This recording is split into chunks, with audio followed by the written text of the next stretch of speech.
I'm always a sucker for a good old soldier survival movie, but something seems a bit different about this one. Maybe it's the marketing, maybe it's the studio, maybe it's the director. Whatever it is, I'll let you know in this spoiler-free review of Warfare.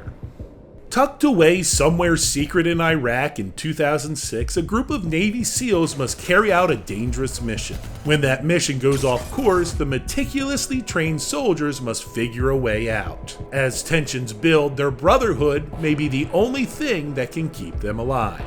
Warfare is the latest film from Alex Garland, a fascinating director that burst onto the scene with sci-fi films like Ex Machina, which I think is a masterpiece, and Annihilation, which is a bit more complicated to discuss but still introduces some fascinating ideas. Then, last year, he made the fictional yet very grounded Civil War. Now, moving even closer to reality, Warfare is based on true events, or as the marketing describes it, based on memory. Now let me tell you, this film is an absolute experience. Like Garland's previous work, he's not interested in making the typical Hollywood war flick. Instead, Warfare strips away the cliches and gives us something raw, unsettling, and incredibly immersive. Garland builds tension through patience, not action. You rarely see the enemy, and much of the film unfolds through the scope of a gun. It's all about perspective, what we can and can't see, and that unknown factor is terrifying. This isn't an action movie where the protagonist does something Hollywood cool in slow motion. There's no glamour in war here, just fear, survival, and the brutal reality of combat. Using Academy Award caliber sound design, Warfare contrasts deafening gunfire with absolute silence.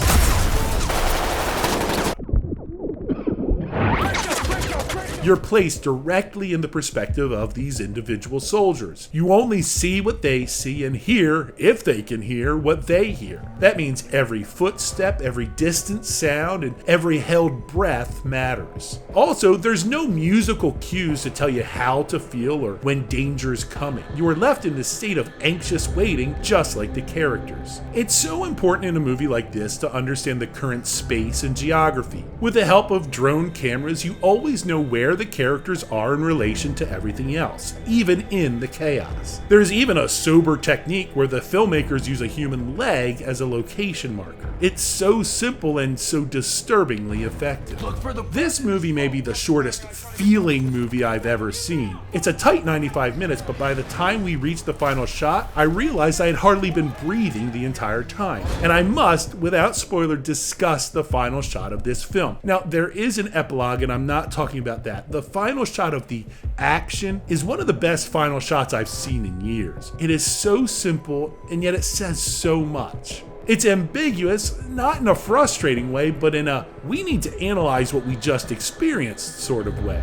And I think that may be the most fascinating aspect of Warfare. It doesn't glorify war, but it celebrates heroism. It doesn't clearly articulate good from evil, but it recognizes brotherly love. This film may anger some people and arouse patriotic pride in others. However you respond to Warfare, it is a war film that actually makes you feel the fear and uncertainty of battle without falling into the usual action movie tropes. I think it's awesome. It's not a traditional crowd pleaser, it's not conventionally entertaining, but it is gripping, intense, and unforgettable. So I will give it 4 out of 5 stars. And as you would expect, sensitive viewers, it is filled with intense war violence and language, and it is relentless, which is what it's meant to be. What do you guys think of Warfare? Let me know in the comments below. And if you enjoyed this review, do me a solid and like this video, subscribe to this channel, and ring the notification bell so you never miss any of my future content. Also, you can check out some of my other videos by clicking on one of these boxes.